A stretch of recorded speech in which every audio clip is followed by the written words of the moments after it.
हैं जो नाकाम तो हुए हैं मगर उनके हौसले और अज़म और वो आज भी उनके हौसले ऊंचे हैं। मैं आप तमाम का शुक्रिया अदा करता हूँ, खासतौर से बलरामपुर की आवाम का कि उन्होंने 80,000 की तादाद में निकलकर अपने एक वोट का इस्तेमाल जनाब आदिल हसन के हक में किया है।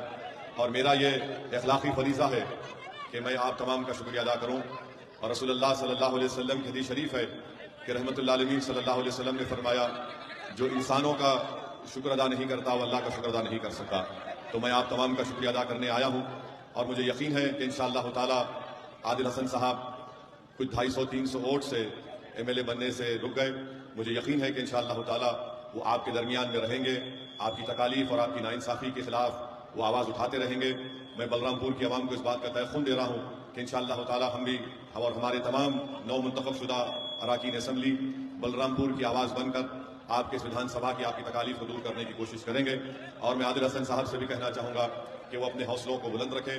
और ये वक्तिया तौर पर उनके सियासी सफ़र में एक छोटी सी रुकावट आई है, मगर मैं उनको मुबारकबाद देता हूँ कि उन्होंने बड़ी बेबाकी के साथ और बड़ी मेहनत यहाँ के मजलिस के तमाम जिम्मेदारों ने की। मैं उनका भी शुक्रिया अदा करता हूँ, आप तमाम का शुक्रिया अदा करता हूँ। और मैंने जो वादा आपसे किया है कि हम मजलिस इत्तेहादुल मुस्लिमीन की शुरुआत सीमांचल से किए थे, तो सीमांचल की लड़ाई ये हमारी लड़ाई है।